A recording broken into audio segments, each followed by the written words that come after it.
SpaceX और उसके IPO को लेकर बाजार में दो ही भाव हैं।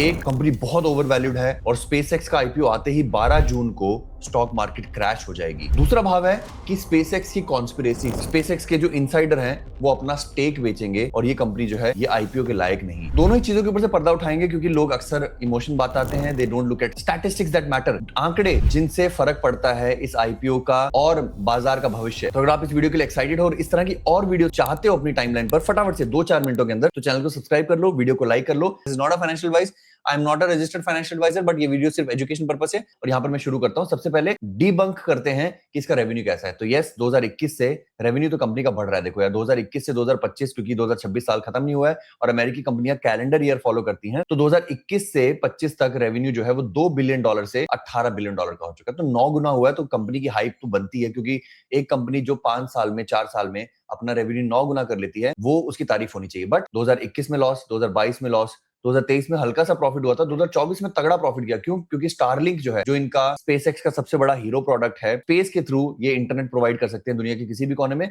उसको 23 लाख कस्टमर्स ने यूज किया। तो उसके प्राइसिंग के कारण, उसके रेवेन्यू के कारण ये प्रॉफिटेबल हुए। बट वहीं 2024 में $14 बिलियन के रेवेन्यू के बावजूद, तो वहीं 2025 में $18 बिलियन के रेवेन्यू के बावजूद $5 बिलियन का लॉस हुआ, क्योंकि इसमें से ज्यादातर पैसा जो लगा वो XAI, जो इनका नया AI इनिशिएटिव है, जिसमें ट्विटर, टेस्ला सबको फायदा होगा, बट ये इसका खर्चा जो है वो स्पेसएक्स पर डाला गया है। हालांकि रेवेन्यू 9 गुना हुआ है, बट कंपनी के लिए सबसे बड़ा रिस्क फैक्टर क्या है? 2025 के रेवेन्यू के हिसाब से 61% ऑफ कंपनी का रेवेन्यू अभी भी स्टारलिंक से आ रहा है, जो कि इंटरनेट प्रोवाइडर है इनकी कंपनी का। थोड़ा बहुत रेवेन्यू जो है वो गवर्नमेंट के लॉन्चेस से आता है। नासा और दुनिया की बाकी सरकारें भी अपने रॉकेट्स को लॉन्च करने के लिए इक्विपमेंट्स, मटेरियल, इंटेलिजेंस और प्लेटफॉर्म प्रोवाइड करने के लिए स्पेसएक्स को कुछ पैसा देती हैं। कंपनी का नाम स्पेसएक्स है, बट इसका जो रेवेन्यू स्पेस के थ्रू आ रहा है, without Starlink, without internet company, वो बहुत ही कम है। वो पूरी कंपनी के रेवेन्यू का मात्र 1/4 भी नहीं है। कंपनी जो फ्यूचर बेट कर रही है वो एआई पर कर रही है, जो इस समय इसका कैपिटल बर्नर भी है। 2025 में XAI ने सिर्फ $3 बिलियन का रेवेन्यू दिया था और उससे 2 गुना ज्यादा लॉस। अब XAI है, उसके क्या फायदे होंगे, वो स्पेस में कैसे रेवेन्यू देगा, क्या वो टेस्ला की वैल्यूएशन बढ़ाएगा, क्या वो ट्विटर में यूज होगा, इस बारे में ज्यादा डिटेल है नहीं। लोगों के रुझान है, लोगों के ओपिनियन है, बट क्या XAI भी ग्रॉक के बाद एंथ्रोपिक जैसा, क्लॉड जैसा प्रोडक्ट लेकर आएगा? That is yet to. इस स्लाइड से क्या समरी आपको मिली कि रेवेन्यू ताबड़तोड़ बढ़ रहा है, बट लॉस भी ताबड़तोड़ बढ़ रहा है। और इसी हिस्से में हम रोहित शर्मा की पाठशाला में आपको बताएंगे कि वैल्यूएशन कैसे होती है। आपने देखा रेवेन्यू है $18 बिलियन, इसको लिख देते हैं आर। एबिटा यानी कि प्रॉफिट और लॉस है करीब $5 बिलियन और वैल्यूएशन है करीब $2 ट्रिलियन। आपने ऑलरेडी सुनी लिया होगा 2000 बिलियन, ये सारे आंकड़े बिलियन में है, तो हम यहाँ पर सारी चीजें बिलियन में लिख लेते हैं। तो मैं आपको एग्जांपल बताता हूँ। भारत की सबसे बड़ी कंपनी और दुनिया की सबसे बड़ी कंपनियों को अगर हम कंपैरिजन करें उनकी वैल्यूएशन का, तो यहाँ पर एप्पल की 4.5 है। वही अमेजॉन का जो मार्केट कैप है वो 3 ट्रिलियन है। मतलब मैं चाहता था ऐसी कंपनी उठाएं जो थोड़ा सा स्पेसएक्स की वैल्यूएशन के नजदीक आए। तो 3 ट्रिलियन की अमेजॉन के पास अगर आप रेवेन्यू देखें तो वह है 742 बिलियन का। तो अमेजॉन की वैल्यूएशन हुई 3 ट्रिलियन यानी कि 3000 बिलियन और रेवेन्यू हुआ $750 बिलियन का। अब आप मल्टीपल देख सकते हैं, रेवेन्यू टू वैल्यूएशन मल्टीपल अगर देखें तो वो स्पेसएक्स के केस में आता है 111 गुना और अमेजॉन के केस में आता है केवल 4 गुना। यानी कि जो इसकी वैल्यूएशन है अमेजॉन की,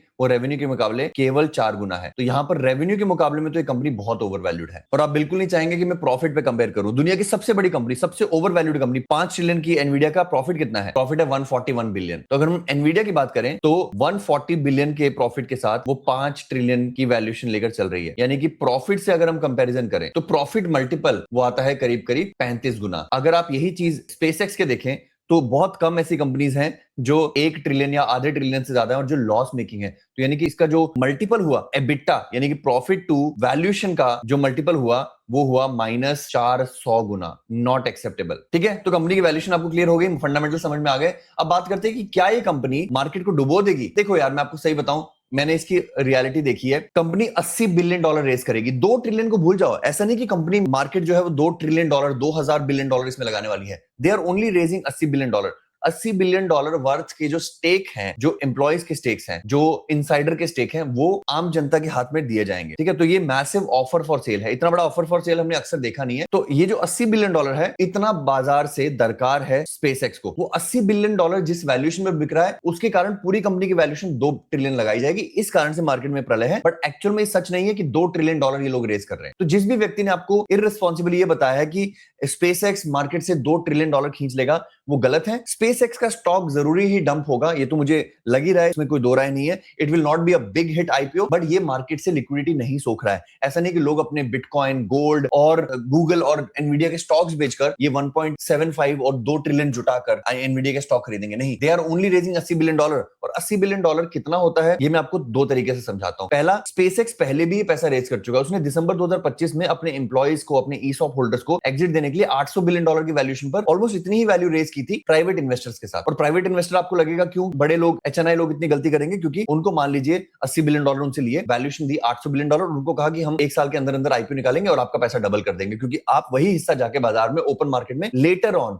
आफ्टर द आईपीओ बेच सकते हो एट 1.75 ट्रिलियन या 2 ट्रिलियन की वैल्यूएशन पर। और मैं आपको ये भी बताऊं, ये $80 बिलियन जो ये बटोर रहे हैं ना, इतना एंथ्रोपिक जो कि क्लॉड की पेरेंट कंपनी है, वो नाश्ते में खाता है। 3 दिन पहले उसने $65 बिलियन रेज किए हैं और फरवरी में उसने $30 बिलियन रेज किए हैं। बाजार में इतनी लिक्विडिटी है कि ये $80 बिलियन के स्पेसएक्स के आईपीओ को आराम से स्पॉन्सर किया जा सकता है without moving a needle in the market. वहीं ओपन एआई को देख लीजिए, जो चैट जीपीटी कंपनी है, जो क्लॉड के आने के बाद दबाव में है, उसने 31 मार्च को $122 बिलियन रेज किए। तो अब आपको लग रहा होगा कि $80 बिलियन का रेज जो है, $80 बिलियन का आईपीओ जो है, ये कुछ भी नहीं है। वैल्यूएशन 2 ट्रिलियन की है, आईपीओ $80 बिलियन का है। समझिए, नए एक्रोनिम सीखना जरूरी है। तो अब मेरी समरी है, दुनिया की बेशुमार बड़ी कंपनियों के मुकाबले मार्केट कैप जरूर स्पेसएक्स की यहां आने वाली है। It will sit in the top 7 और 8, बट उसका रेवेन्यू और प्रॉफिटेबिलिटी तो कहीं दूर दूर अच्छी कंपनियों के नजदीक नहीं आती है। तो स्पेसएक्स 2 ट्रिलियन की वैल्यूएशन शायद लंबे समय तक होल्ड ना कर पाए, but at the same time ये छोटा सा $80 बिलियन का raise is not going to move the market a lot. Don't worry, आपके बैग एकदम से डंप नहीं होंगे। This will be nothing burger.